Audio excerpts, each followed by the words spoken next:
수학이 수군수군. 수학을 몰라 죽은 사람들. 수학을 몰라 죽다뇨. 설마 농담하시는 거죠? 내 말을 들어보렴. 이 사건의 기록을 봐라. 도시, 미국 일리노주 시카고. 장소, 메인 스트레이트 루이기 식당. 날짜, 1927년 4월 1일. 시간, 새벽 1시 30분. 루이기 식단 종업에 온 베니는 바닥에 걸레질을 하려고 전축에 옆에 기댄 채 서 있었다. 테이블 청소는 벌써 몇 시간 전에 끝난 상태였다. 그래도 하지만 한 테이블들이 남아있었다. 자리를 차지하고 있는 사람들은 불이 나더라도 서두르지 않은 사람 같았다. 베니는 마냥 기다릴 수밖에 없었다. 여러분, 건배합시다. 면도날 브리체리가 잔을 들며 말했다. 저녁으로 우리 보첼리파와 가브리나니파 사이의 전쟁은 끝냈습니다. 이제 모두 평화를 위해 금비합시다. 베니는 보첼리파와 가브리아니파가 엄숙하게 잔을 부딪히고 악수를 하는 모습을 놀란 표정으로 바라봤다. 이봐, 사장! 왼손가락 지미가 쉰 목소리로 말했다. 정신 차리라고. 눈 좀 뜨게. 이제 다들 집에 가야지. 베니는 사장이 진땀을 흘리며 종종걸음으로 달려와 죄송하다는 듯한 태도로 계산서 내려놓는 것을 지켜보았다. 23달러 35센트군. 독제비 위즈의 계산서를 보며 말했다. 그럼 반반씩 내면 좋겠군. 왼손가락 지미가 말했다. 아니지, 그럼 안 되지. 독제비 위즐이 소리질렀다. 너희는 새우 샐러드를 먹었잖아. 그건 파스타보다 10센트나 더 비싸단 말이야. 그래? 내 사촌도 마늘빵을 반쪽이나 먹었는걸? 왼손가락 지미가 으르렁거렸다. 반쪽이라니? 가브리나니가 코웃음을 쳤다. 나는 한 입 베어 먹었을 뿐인데 그건 당신이 나더러 먹으라고 준 거잖아, 이 좋은팽아. 나보고 지금 좋은팽이라고 했어? 왼손가락 지메가 번개같이 베레타 권총을 꺼내들며 말했다. 이 콩알 맛 좀 볼래? 그만들 2개. 면도날 브리에트가 긴장한 듯 말했다. 우린 이제 친구가 아닌가. 그러니 이 문제를 합리적으로 해결하기로 하세. 누가 수학 좀 잘하는 사람 없네. 그래도 우린 절대 반반씩 낼 수 없어. 족자비 위줄이 말했다. 우리가 더 적게 내야 돼. 하지만 너희는 넷이고 우린 셋뿐이잖아. 왼손가락 지미가 우르릉거렸다.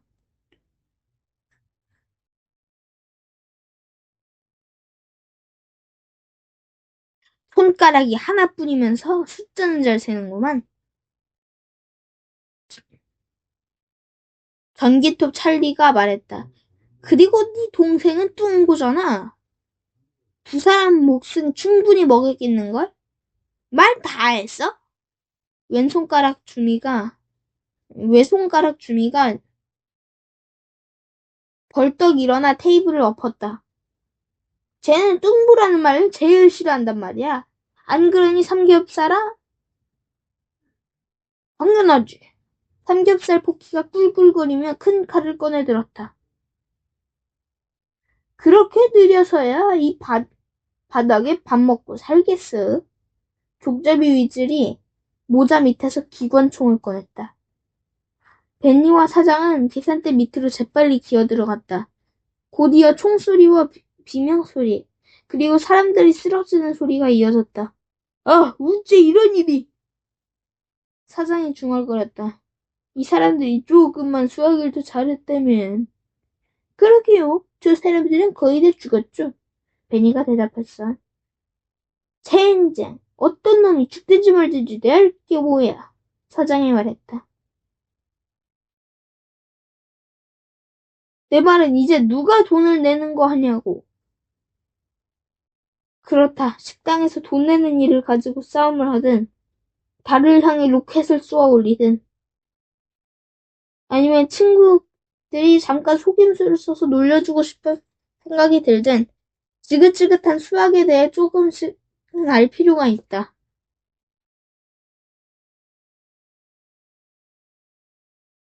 수학을 가끔 보기 싫은 끔찍한 모습으로 우리 앞에 나타나기도 한다. 예를 들어 다음과 같은 모습으로 말이다.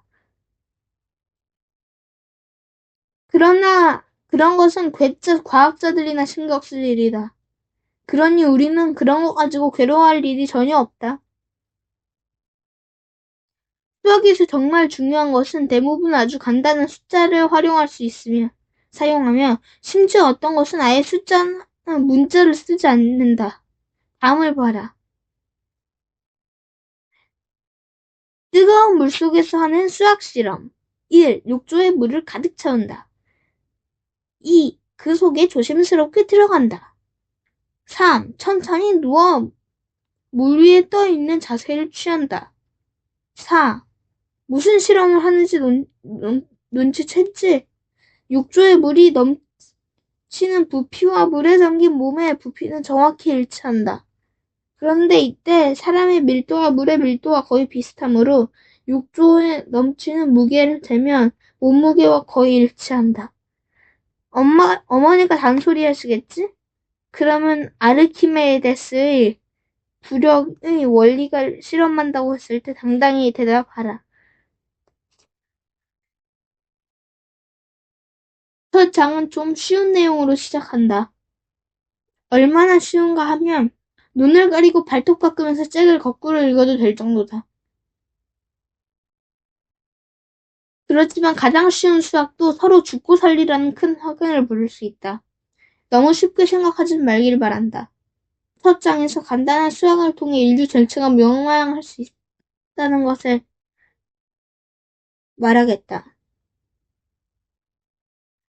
수학의 기초, 부호와 기호. 각각의 숫자들은 무엇을 의미하는지 알겠지? 1은 하나, 2는 둘. 그야 의식은 좀 먹기지.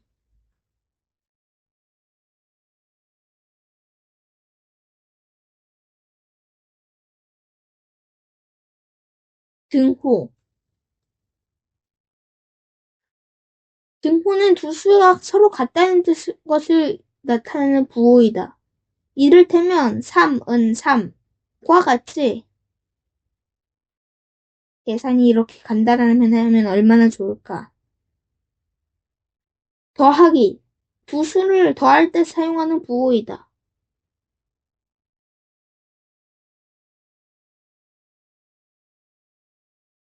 더하기를 사용할 때 주의점은 종류가 같은 것끼리 더할 때만 사용해야 한다는 것이다.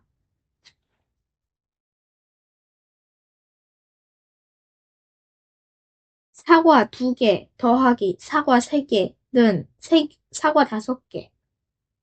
간혹 이걸 계산기로 확인하려는 사람도 있다. 그런 사람하고는 친하게 지내지 말자. 머리가 좀 이상한 사람일 테니까. 그렇지만 다음 계산은 어떻게 해야 하지? 여자 17명 더하기 남자 9명은 26? 26 앞에 뭐라고 써야 하나? 여자 26명? 물론 아니다. 남자들이 여자라고 부르는 걸 허락한다면 모를까. 그렇다고 답을 남자 26명이라고 할 수도 없다. 답은 26명의 남자 혹은 26명의 여자도 아니다. 사람들은 남자, 여자 구분 없이 섞어서 센다고 해서 남자가 여자로 또는 여자가 남자로 바뀌지는 않는다. 빼기. 이 부호는 어떤 수에서 다른 수를 뺄 때 쓰는 부호이다. 더하기로 마찬가지로 두 수가 같은 종류여야 한다는 점을 명심할 것. 그러니까 다음과 같은 경우는 괜찮다. 개 7마리 빼기 개 4마리는 개 3마리. 하지만 다음 경우는 소세지 7개 빼기 감자 2개. 소세지에서 감자를 뺀다니 도대체 뭔 말인지 이해를 못하겠다.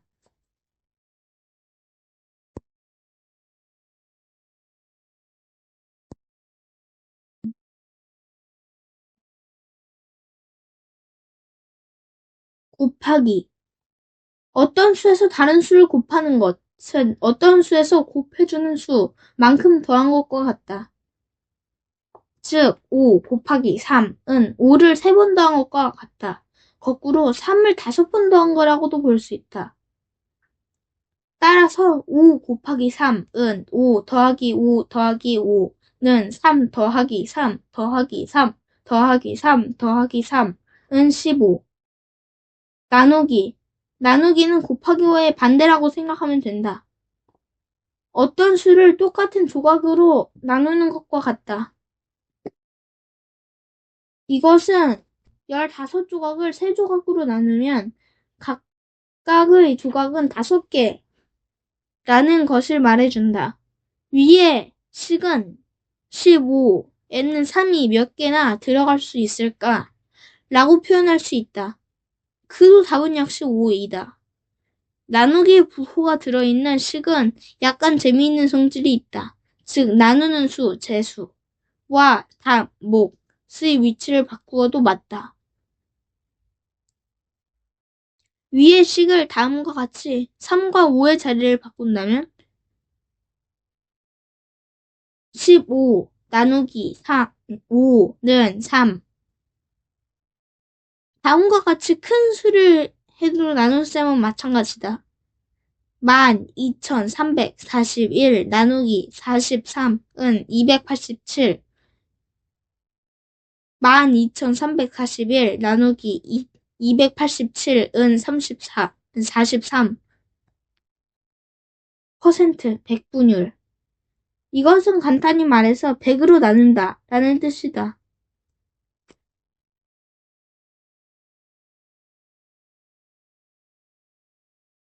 시험을 쳐서 맞힌 것이 61%라면 100점 만점에 61점을 맞은 셈이다.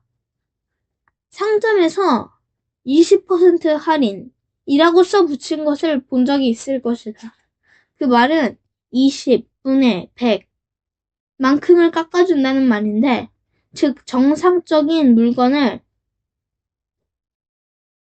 1-5를 덜 받겠다는 것이다. 반면에 50%인 상이라고 광고표를 붙이면 상점에 들어가서 봉변을 당할 것이다. 지금까지 등호, 더하기, 빼기, 곱하기, 나누기, 퍼센트에 대해서 살펴보았다. 귀엽고 다루기 쉬운 등호들이다. 하지만 이제부터는 약간 힘들어질 것이다. 골치 아픈 기호들이 등장한다. 거듭제곱. 살다 보면 같은 수를 여러 번 곱해야 하는 때도 있다.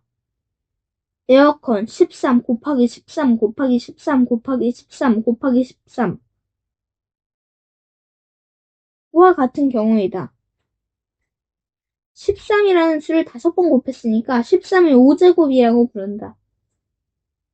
설마 이것을 13 곱하기 5와 다르는 걸 모르는 사람은 없겠지? 거듭제곱을 간단히 나타내는 방법이 있다. 맨 오른쪽 위에 작은 숫자를 5번 써주면 되는데 13 곱하기 13 곱하기 13 곱하기 13이라고 13을 5번 쓰는 대신에 13 위에 작게 5라고 쓰면 된다. 거듭제곱을 사용하면 아주 큰 수를 마음대로 나타낼 수 있다. 13 곱하기 5는 13 곱하기 5는 65. 13의 5제곱은 13의 5제곱은 37만 1293.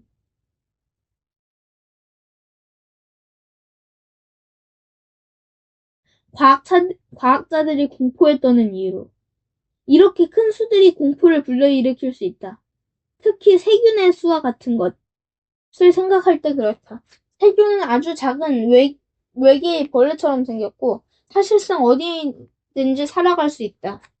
여러분의 상자 속에도 해롭지 않은 세균 수백만 마리가 기어다니고 있다. 세상에 수천 가지 이상의 세균이 있다. 대부분 해롭지 않다. 그렇지만 위험한 놈들이 내 몸속에 많이 존재한다면 생명이 위험할 수도 있다. 과학자들이 많은 존재가 한다면 과학자들은 이러한 위험한 생물을 물리치는 약을 개발하느라고 바쁘다. 어떤 약은 수십억 마리의 세균을 죽인다고 해도 간혹 한두 마리의 돌연변이 세균이 존재할 수 있다. 돌연변이 세균은 약에 저항하여 살아남을 수 있다. 돌연변이 세균이 인체에 치명적이라고 해도 겨우 한두 마리가 사람을 죽이지는 못한다. 문제는 세균이 굉장히 빠른 속도로 번식한다는 뜻이다.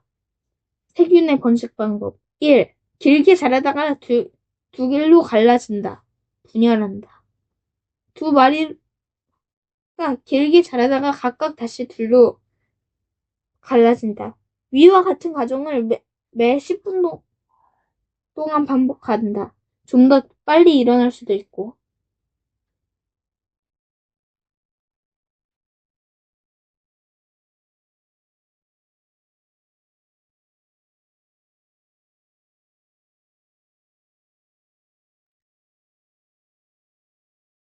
이제 세균 한 마리가 이런 방식으로 시작한다고 하자.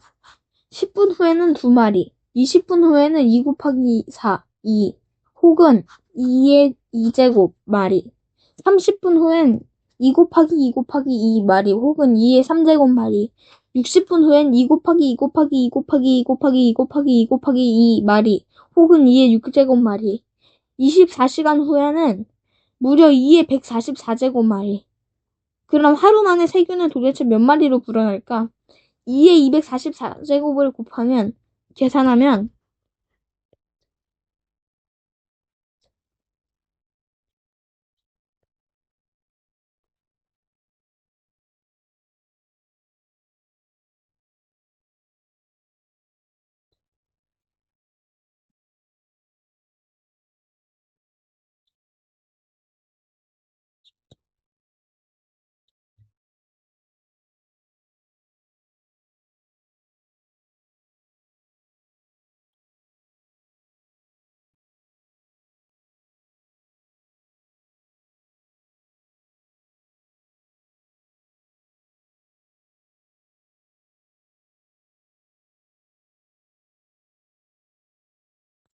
셀 수 없네. 말이가 된다. 숨이 막힌다. 이것을 2.23 곱하기 10의 43제곱이라고 쓴다. 여기에 대해서는 나중에 좀 더 상세한 이야기를 할 것이다.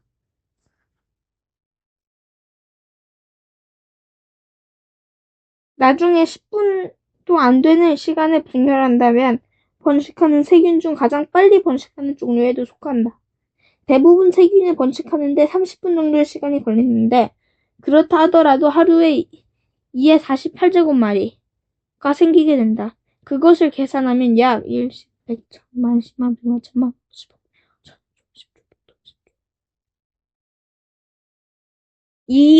2경 8천조, 2경 8100조 마리가 된다. 그리고 이틀 후에는 2경 8100조의 2제곱마리.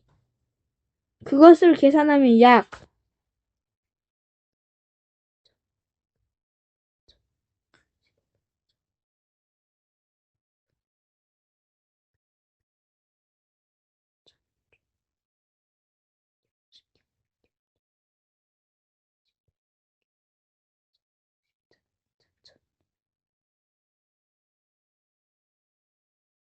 7향 9200 4. 말이가 된다. 만약 이 세균이 치명적인 질병을 일으킨다면 게다가 세균의 번식을 막을 방법도 없고 세균은 계속 퍼져나가고 그 세균을 없앨 수 있는 방법이 없다면 세상의 모든 사람은 곧 죽고 말 것이다. 이러니 과학자들이 공포에 떠는 건 당연한 것이다. 전에 셀 수 없다고 했던 숫자는 2, 2, 3, 0, 0, 0, 0, 0, 0, 0, 0, 0, 0, 0,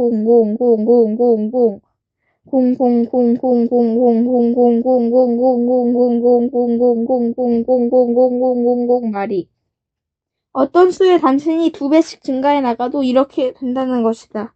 빨리 큰 수를 만들어낸다는 건 사실은 정말 놀랍다. 나중에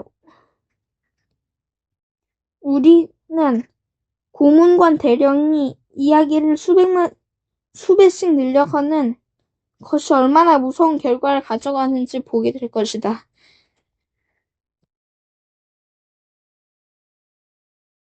찰거머리 박사의 무시무시한 곰팡이. 찰거머리 박사는 당신의 집을 자기 집 화장실에 가두어 놓았다. 바닥에는 무시무시한 곰팡이들이 덕지덕지 붙어 있는데 그 곰팡이는 썩음, 포자, 가, 사방으로 퍼져나가려고 한다. 당신은 여기서 살아나갈 수 있는 유일한 방법은 바닥에 붙어있는 곰팡이들을 모두 덮어버리는 방법이다. 단, 빈틈이라도 조금이라도 남기면 안 된다. 곰팡이를 덮기 위해 여러분이 가진 것은 똑같은 모양의 직사각형 타일 조각뿐이다.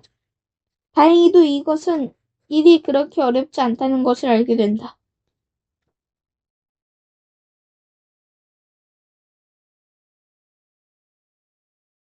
그러나 불행하게도 찰거머리 박사는 정사각형 타일 가지고 이 문제를 푸는 것은 너무 쉽다고 알아차렸다.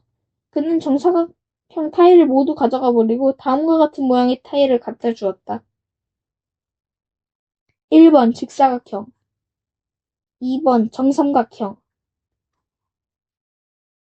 3번 마른 모와 비슷하게 생긴 육각형, 4번 팔각형, 5번 오각형, 6번 원, 7번 직사각형, 약간 둥그런, 8번 U자 모양, 9번 이등변 삼각형. 이제 당신은 이 중에서 한 가지 모양의 타일만 선택해야 한다. 그러면 찰거머리 박사는 그 모양의 타일들을 많이 갖다 줄 것이다.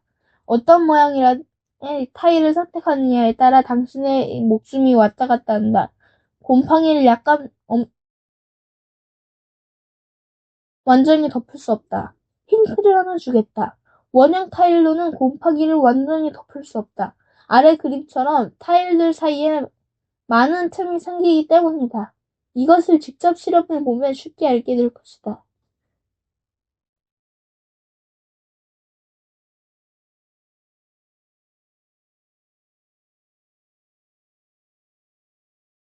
용맹한 벡터 부대의 엉뚱한 모험담. 이럴 수가. 고문관 대령이 문을 열어보고는 눈이 휘둥그레졌다.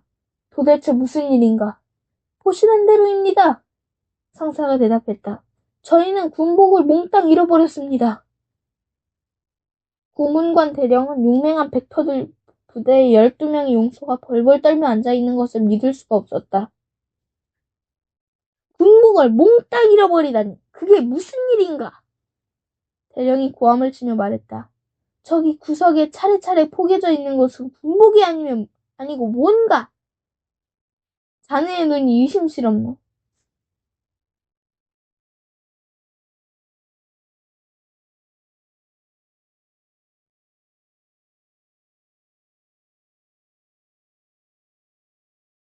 아닙니다, 대령님. 저희는 카드 게임을 하다가 군복을 몽땅 잃어버렸습니다. 상사가 카드로 몸을 가리려고 애쓰면서 대답했다.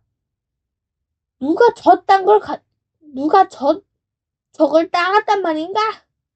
대령이 다그쳤다. 안녕하십니까. 군복 더미 위에 키가 작은 사람이 걸어 나오며 말했다. 수학의 마술사 세이그라고 합니다. 당장 군복을 부하들에게 되돌려 주시오. 대령이 목소리를 높였다. 그건 온당치 않습니다. 세이그가 말했다. 나는 청정당당한 방식으로 군복을 닦고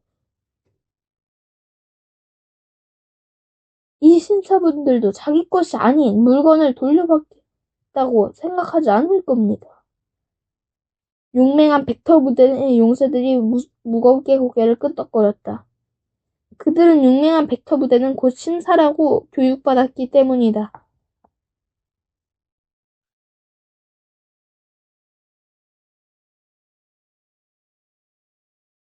그때 비록 그중 한 사람이 발가벗고 떨고 있는 것이 과연 신사다운 일인지 자신하지 못했지만 그렇다면 수학의 마술사 세이거씨, 당신이 얼마나 훌륭한 신사인지 한번 봅시다. 고문관 대령이 카드를 꺼내오며 말했다. 내가 한 수 가르쳐 주리다. 10분 후. 팬티 좀 입고 있으면 안 될까요? 대령이 원했다. 아무리 그래도 훈장을 댈 곳이 있어야 하지 않습니까?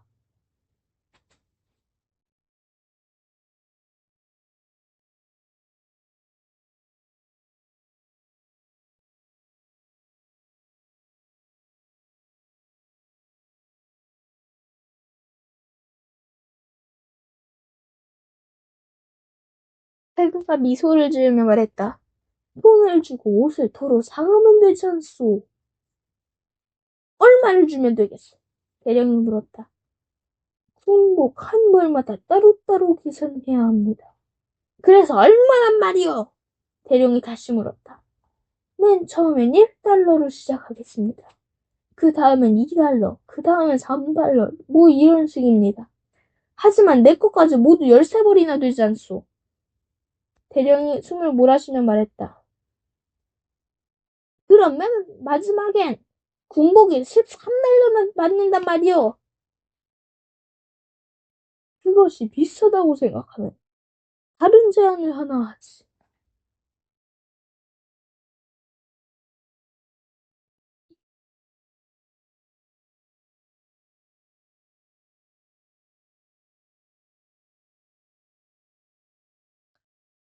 맨 처음엔 1센트, 1달러가 100센트, 1 주십시오. 세그가 말했다.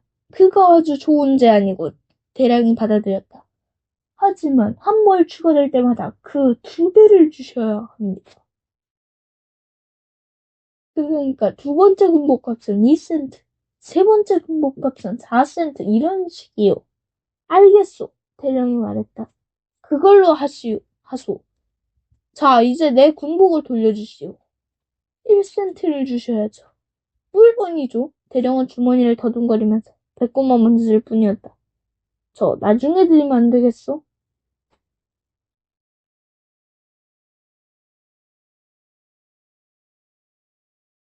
그러시지요. 그렇지만 군복 13벌 값은 정확한 금액으로 지불해야 하여. 그것은 명심하십시오. 약속하오. 대령이 말했다. 에이, 그래봐야 겨우 동전 몇 푼에 불과할 텐데.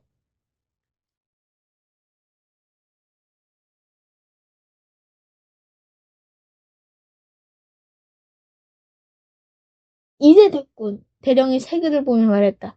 그럼 내가 빚진 게 모두 얼마요? 서두를 게 있겠습니까?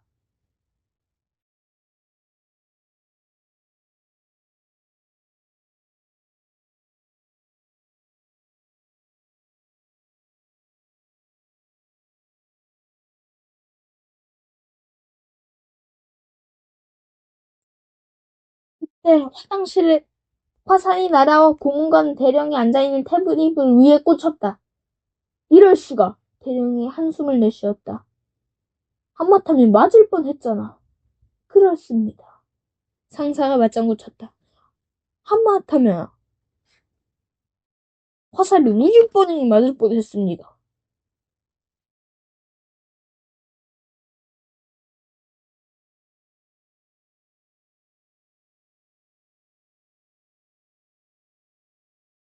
이 우체부 좀 혼내줘야겠네.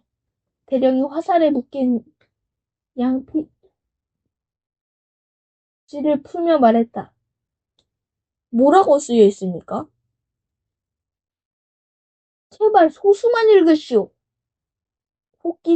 코끼리를 도와 나를 줘요. 차가운 소시지를 좋아해요. 대령이 중얼거렸다. 뭐라고요?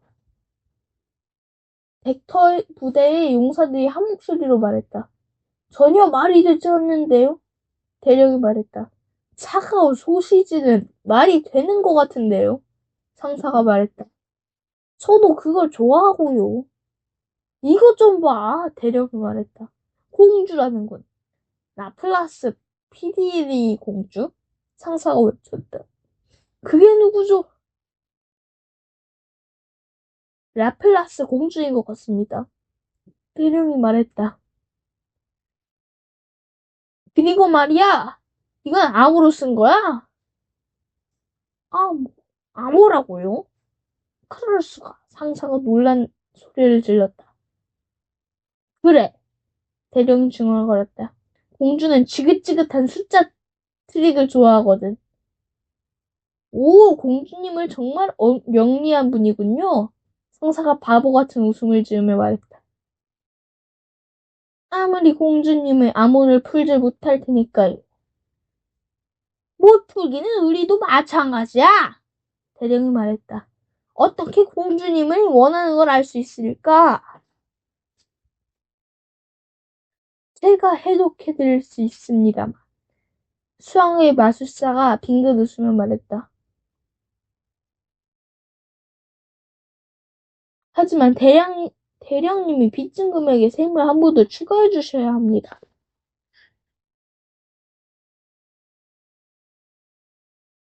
다음에 계속.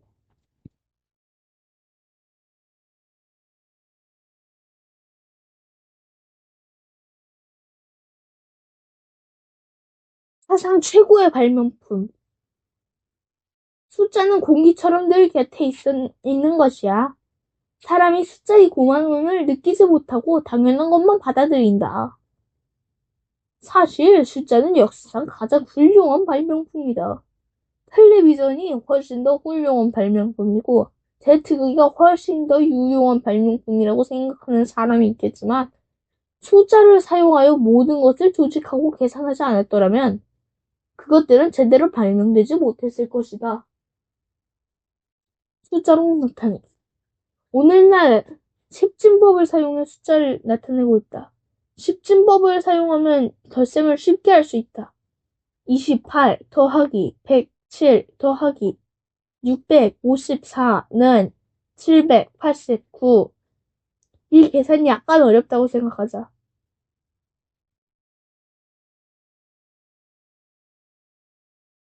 옛날 로마인들은 똑같은 계산을 어떻게 했는지 살펴보자.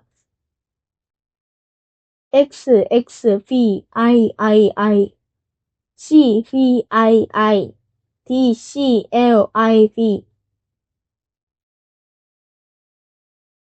D, C, C, L, X, X, X, I, X.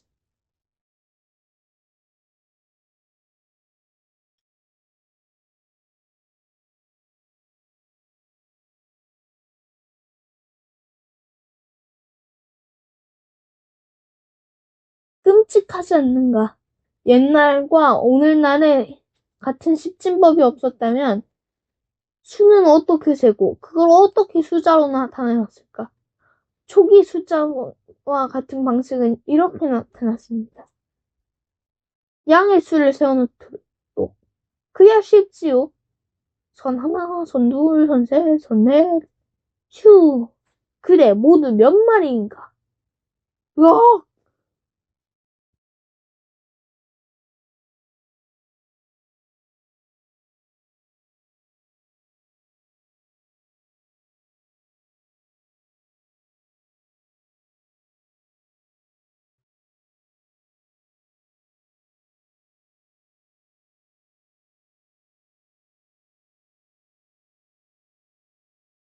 사람들은 선을 그어 수를 표시하는 방법이 꽤 성가신 일이라는 걸 점차 깨달았고 수를 세는 더 간편한 방법을 생각해내기 시작했습니다. 로마인들은 아주 작은 수부터 선으로 나타내고 큰 수는 문자로 나타냈다. 로마인들은 숫자 5를 나타내기 위해 5개의 선을 그리는 대신에 V라는 문자를 사용했다. 필요한 경우에는 V에 몇 개의 선이 붙었느냐. 예컨대 7은 VII로 표기하고 10을 나타내기 위한 것은 X 문자를 사용하였다. 마찬가지로 옆에다 별도의 표시를 붙였다. 예컨대 13이라는 숫자는 XIII로 15라는 숫자는 XV로 나타내었다.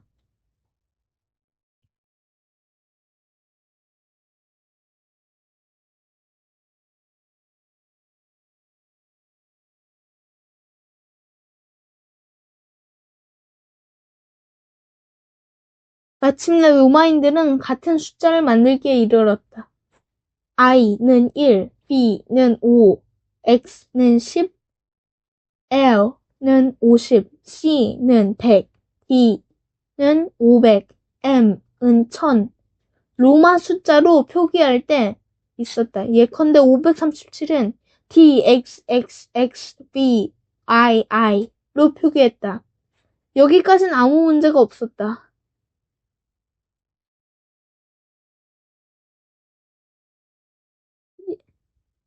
하지만 로마인들은 항상 기호를 첨가하려고만 한 것은 아니다. 예를 들어 9라는 숫자는 VIIII 5 더하기 잘하는 의미라고 쓸 수도 있지만 로마 사람들은 IX라고 썼다. I를 X 앞에 쓸 때는 10에서 1을 뺀다는 뜻이고 따라서 9가 되는 것이다. 정말 복잡하다. 그렇지 않은가? 그들은 더 큰 숫자이므로 같은 XCII는 92, XCIV는 94다. 자, 그럼 아래 로마 숫자들이 일치하는 십진수를 찾아보아라. DXXIX, XVII, CMLV, DIX, MMXXII, CDIV, XLI, MCMXCVII, 955, 539, 404, 2022, 17, 41, 1997, 1202.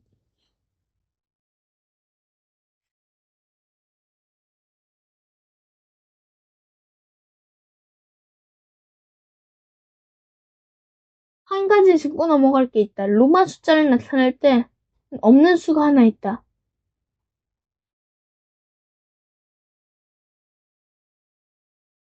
그 수는 무엇일까? 답 0.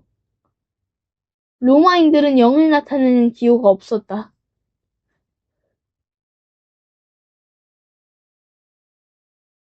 만약 로마 숫자를 적는데 크게 불편한 점은 없었다. 그것을 이용해 덧셈을 한번 상상해 보아라. 괄호 열고 MMCDLIXIV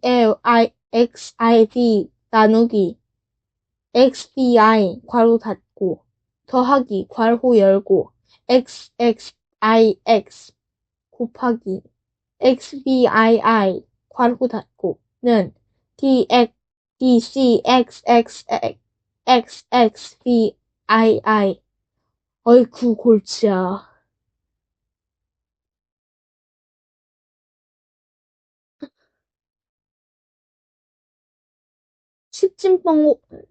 십진법과 영의 발명. 10보다 작은 수를 쓸 때는 3이나 8처럼 그냥 숫자 하나만 적으면 된다. 그리고 10보다 큰 수를 적을 때는 얼마든지 나타낼 수 있다. 65는 6, 5. 482는 4, 8, 2로 적는다. 심지어 9874227021와 같이 엄청 큰 수도 쉽게 나타낼 수 있다.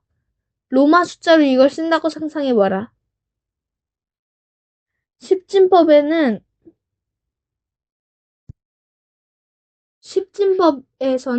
같은 숫자를 사용하더라도 그 숫자들은 어느 자리에 놓느냐에 따라 값이 달라진다. 531라는 숫자를 해보자. 1은 1의 값이지만 3은 3 곱하기 10, 즉 30의 값을 나타내고 5는 5 곱하기 10 곱하기 10, 즉 500의 값을 가진다. 자릿수 하나씩 왼쪽으로 올라갈 때마다 그 값을 가진다. 그 값은 10배씩 증가한다. 똑같은 숫자라도 자리를 바꿔놓으면 전혀 다른 숫자를 나타내게 되는 것이다. 예를 들어 531을 거꾸로 쓴 135라고 하자. 는 5, 3은 3 곱하기 10, 1은 1 곱하기 10 곱하기 10을 뜻한다.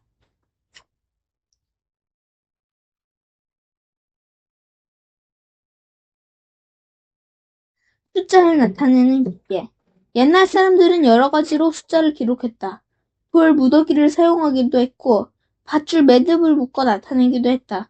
하지만 그 중에서도 가장 훌륭한 방법은 주판을 사용한 것인데 지금도 우리나라와 중국, 일본에서 주판을 사용하고 있다. 주판은 가느다란 나무 막대기 나란히 줄지어 있는데 줄마다 알들이 달려있고 윗부분에는 알이 1개, 아랫부분에는 4개가 달려있다. 주판 알들을 위아래로 움직일 수 있다. 아래 그림은 주판의 축소형이다. 진짜 이 주판 축소형으로 한번 곱하기 해볼까? 각각 줄에 달린 알들은 수를 나타낸다. 윗부분 알이 위로 올려져 있고 아랫부분 알이 아래로 내려와 있으면 그것이 0이다. 아랫부분 알 중 하나가 위로 올라가면 1, 아랫부분 3개가 올라가면 3, 윗부분 알이 하나 내려오면 5, 윗부분 알이 하나라도 내려와 있고 아랫부분 알이 몇 개가 올라가 있으면 아마 이제 여러분은 그 답을 스스로 알 수 있을 것이다.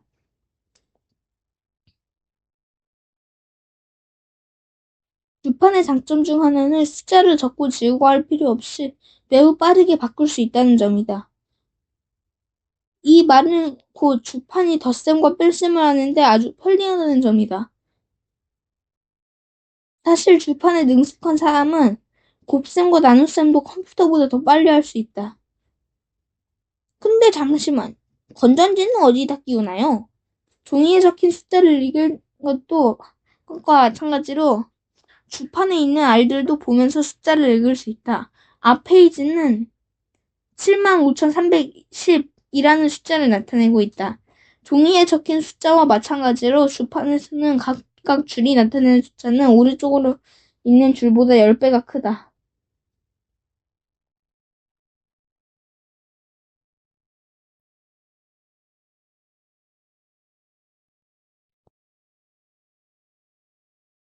그런데 왜 주변 모든 것이 10의 단위가 기본적으로 하고 있을까?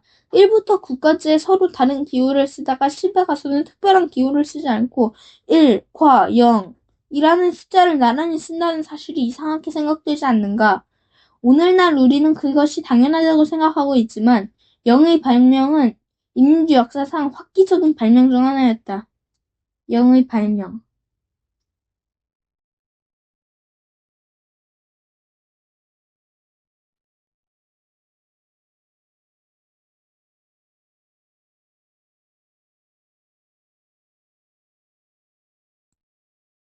1부터 9 숫자를 만들어낸 이후 0이라는 기호가 필요하다는 건 사람들은 깨닫기까지 수백 년이라는 시간이 걸렸다. 주판에서는 0이 간단하게 해결되었다. 주판 알들을 구석으로 밀어놓기만 하면 0이 되기 때문이었다. 그러나 2014라는 숫자를 종이라고 적으라고 할 때는 0이라는 기호가 없었기 때문에 2, 띄고 1, 4라고 쓸 수밖에 없었다. 100의 자리에 빈칸을 남겨두었기 때문에 짐작이 가지만 이 방법은 많은 혼란을 가져왔다. 1, 2, 명의 적군이 침입할 것임. 이거 102명 소리야? 아니면 12명이란 소리야? 아니면 1002명이란 소리야? 아니면 1020명이란 소리야? 아니면 한두 명이란 소리인가? 0은 아무것도 없는 숫자를 나타내지만 그 의미는 아주 크다. 0이라는 숫자가 없을 경우에 아주 큰 수를 어떻게 나타낼지 생각해 본 적이 있는가? 아마 여러분들은 수학을 쳐다보려고도 하지 않을걸? 끝!